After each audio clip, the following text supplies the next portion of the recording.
your glory, Lord. We give you honor, we give you adoration. Oh, Rabosha Talababosa, Rikata Yabosete.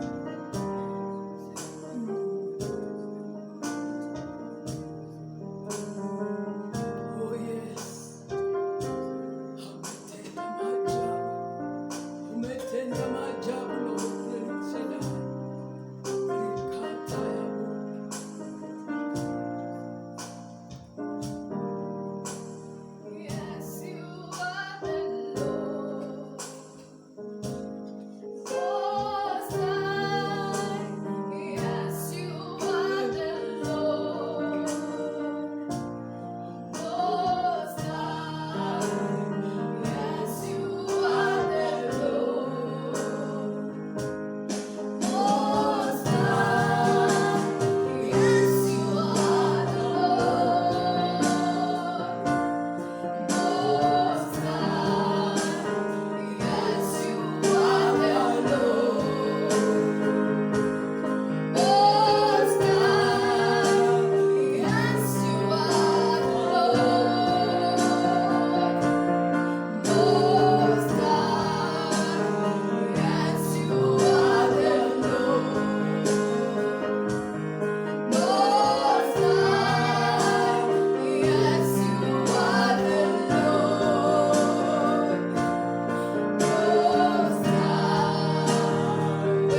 of the living God is moving in this place.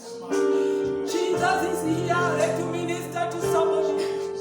Jesus is here to minister to somebody.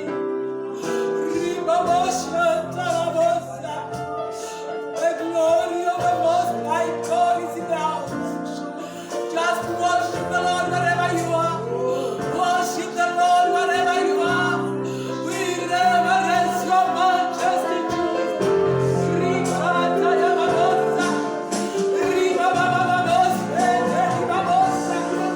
Holy, holy is the Lord God Almighty. Oh, and He is to come.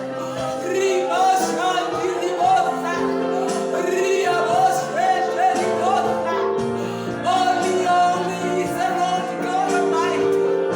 Oh, and He is to come.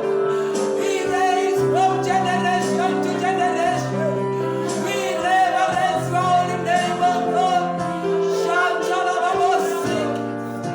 Have your way, Jesus. Rakotayabo. Rikatayababo. Ribabababo. Ribabababo. Riketeribabosiki. Riababosiki. Riabosaya. Yes, Lord. Yes, Lord. Shakayabo. Ribabo. Ribabo. Shete. Ribo. Rikayabo. Yes, Lord. Riabo. Shiki. Rikata. Ribosiki. I reverence your majesty this hour. I reverence your majesty, Lord. Rikata, ribosheke.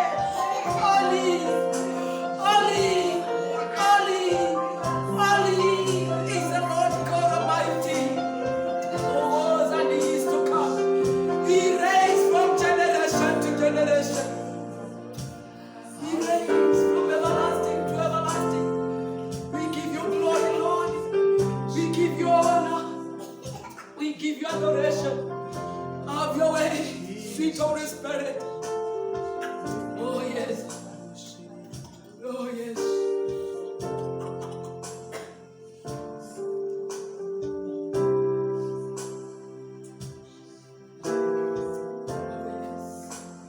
Yes, you are the Lord.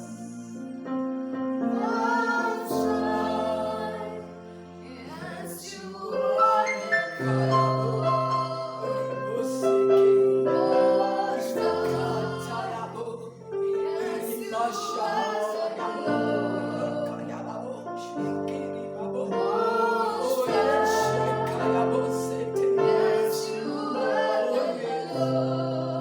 Oh, yes, Yes, you are the Most High God. You are the Most High God. You are the Most High God. You are the Most High God. Oh, Ribasiki, Rikatayabo. Oh, Raboshiti. You are the Most High God. Rokoyabo. We reverence your majesty. We honor you, Lord. Oh, Rakayabosa. Rimaboboshete. Oh, yes. Oh, yes. Thank you, Jesus.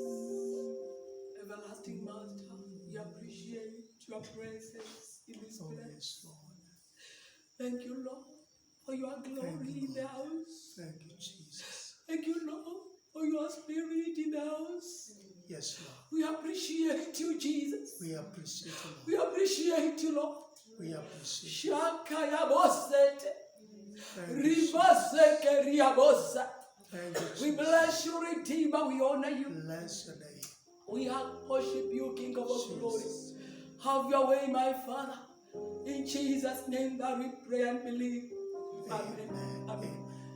Tukiwa katika hiyo hali namkaribisha our father, Pastor Robert, to come and pray for our daughter Catherine Mwende as she brings the word of God. Thank you. Amen.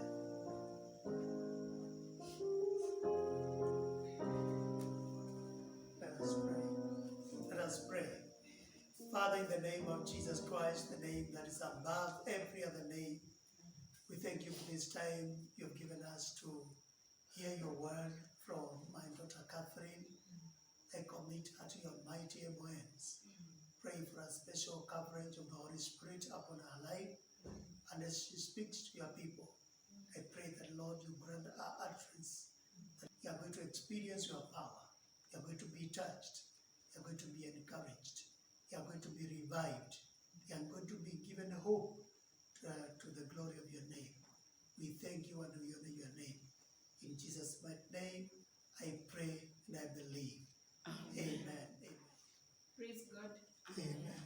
Praise God again. Amen. We thank God for this day. And today we are going to learn about knowing God as He is and His perfect will. Definitely what we are going to talk about is like a drop in the ocean, because what God is you cannot extinguish, you cannot exhaust to finish the knowledge of God. You know Him day after day, slowly by slowly.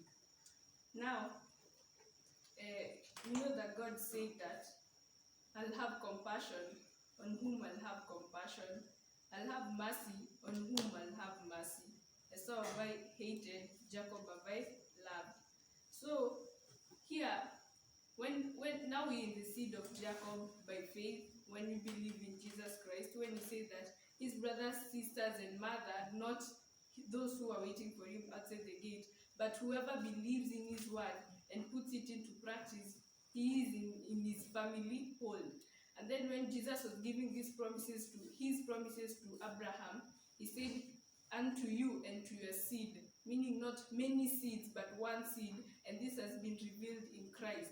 And now when we believe in Christ, we now become heirs for these promises. We also partake of these blessings that God spoke to Abraham. And he had compassion on us. That's why he did not spare his life and gave up his life at the cross so that we may be saved. So that, there's the truth. There's what is truth. He saved us from death. He gave us life. He saved us from sicknesses. He gave us health. He saved us from poverty and gave us riches from heaven. And that is the truth. And the devil, definitely where there's a plan, there's always a counter plan. So the devil will always give you the lie. He'll always show you that you should be sick. He'll always show you that you should not live a happy life, because he's lying to you, and it's up to you, because the battle is in the mind. It's up to you to decide whether you're going to live by the truth of God or you're going to live by the lie of the enemy.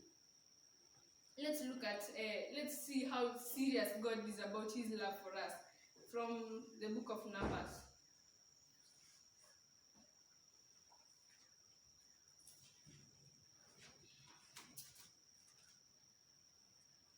It's a long story from chapter 22 to 25, but I'm not going to read all of it. I'm going just to read some sections of it. It's about Balak, who wanted Balaam to curse the Israelites.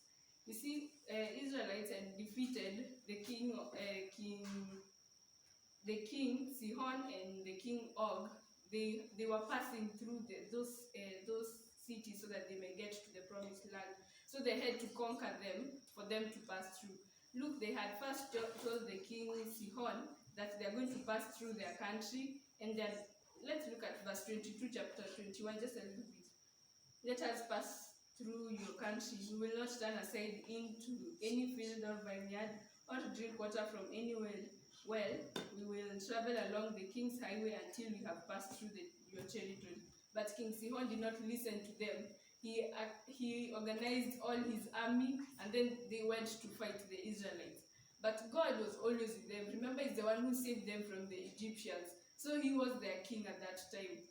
They went, they fought the Israelites, and God delivered them unto them. God told Moses, just go fight, and I've delivered the people into your arms. And they defeated the armies of the land of Amorites, and still they defeated the armies of that king of Og, King Og. And then they were going towards Moab. And the King Barak, when King Balak saw this, he decided to send Balaam to curse them so that they may not defeat them once they fight. Because he looked and saw that when they fight, they win. When they fight this other country, they win. So he saw that they were next. And when he was neighbor to the other countries, so he saw that when they come, they're going to win him. So he decided to call Balaam to go and curse them, so that when he fights them, they're not going to win him. So he told Balaam, verse chapter 22 from verse 5. Sent messengers to someone, Balaam, son of Beor, who was at Pethor, near the river Euphrates, and his native land. Balak said, a people has come out of Egypt. They cover the face of the land and have settled next to me. Now come and put a curse on these people, because they are too powerful for me. Perhaps then I will be able to defeat them and drive them out of the land. For I know that whoever you bless is blessed, and whoever you curse is cursed. Now this Balak looked at Balaam as him. He did not look at Balaam as a servant of God. Whatever Balaam said was exactly what God said. He did not just use to say anything. So he sent for Balaam. Balaam refused the first time. He sent messengers again. He refused the second time. He sent messengers the third time. And now he was sending with more appraised armies so that he may accept. And then he said that he's going to give him a reward. So God just told Balaam, just go. In verse 20, the night came, God came to Balaam and said, since these men have come to summon you, go with them, but do only what I tell you. So God let him go. Then he went on his way. His donkey, when his donkey started refusing because of the eyes of the donkey were open, and he saw the angel of God standing at the way holding a sword. So he did not let himself pass through, because if he let himself pass through the angel of God, they will be cut by the sword. So Balaam did not, his eyes were closed, he did not see this. So he started beating the donkey the first time, the second time, the third time. And the third time the donkey spoke and said, have I ever done this to you? In verse 30, the donkey said to Balaam, am I not your own donkey, which you have always ridden to this day? Have I been in the habit of doing this to you? No, he said. Then the Lord opened Balaam's eyes, and he saw the angel of the Lord standing in the road with his sword drawn. So he bowed low and fell face down. And the angel of the Lord asked him, why have you beaten your donkey these 3 times? I have come here to oppose you, because your path is a reckless one before me. The donkey saw me and turned away from me these 3 times. If it had not turned away, I would certainly have killed you by now, but I would have spared it. Balaam said to the angel of the Lord, I have sinned. I did not realize that you were standing in the road to oppose me. Now if you are displeased, I will go back. The angel of the Lord said to Balaam, go with them, but speak only what I tell you. So Balaam went with Balak's officials. When Balak heard that Balaam was coming, he went out to meet him at the Moabite town on the Ammon border at the edge of his territory. Balak said to Balaam, did I not send you an urgent summons? Why didn't you come to me? Am I really not able to reward you? Well, I have come to you now, Balaam replied, but I can't say whatever I please. I must speak only what God puts in my mouth. Then Balaam went with Balak to Kiriath Huzoth. Balak sacrificed cattle and sheep and gave some to Balaam and the officials who was with him. The next morning, Balak took Balaam up to Bamoth Baal, and from there he could see the outskirts of the Israelite camp. Now he was preparing to offer sacrifices so that the Israelites may be cursed. He took Balaam the first time, and then they offered a bull and a lamb, and then Balaam spoke this message. Now after the sacrifice, he told Balak to remain behind, and then he goes ahead and listens to what God says. And then the message that God delivered was this: Balak brought me from Aram, the king of Moab from the eastern mountains. Come, he says, curse Jacob for me. Come, denounce Israel. How can I curse those whom God has not cursed? How can I denounce those whom the Lord has not denounced? From the rocky peaks I see them, from the heights I view them. I see people who live apart. I do not consider themselves one of the nations. Who can count the dust of Jacob, or number even a fourth of Israel? Let me die the death of the righteous, and may the final end be like theirs.